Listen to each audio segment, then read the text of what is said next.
अस्सलामु अलैकुम वरहमतुल्लाहि वबरकातुहू। बल्लिगु अन्नी वलहु आया, पहुँचा दो चाहे एक आयत ही क्यों ना हो।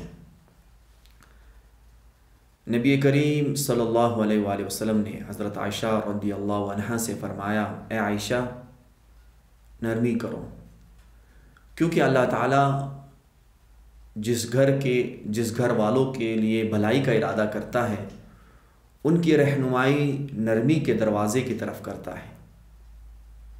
अल्लाह ताला हमारे घरों में नरमी वाला माहौल पैदा करें कि हम एक दूसरे के साथ नरमी के साथ पेश आएँ और बेजा सख्ती ना करें एक दूसरे के साथ, ताकि हमारे घर जो है एक मोहब्बत का गहवारा बने।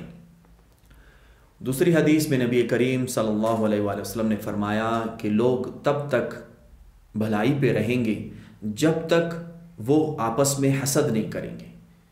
ये हसद ऐसी बीमारी है कि ये सामने वाले को भी नुकसान पहुंचाती है और जो हसद कर रहा है उसको ज़्यादा नुकसान पहुंचाती है। अल्लाह ताला हमें हसद से बचाए।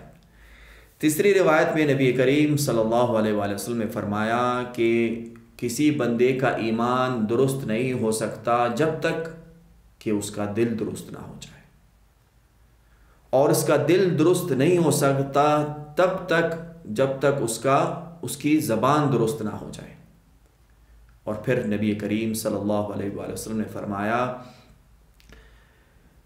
कि वो शख्स जन्नत में दाखिल नहीं हो सकता कि जिसकी शरारतों से उसका पड़ोसी महफूज ना हो।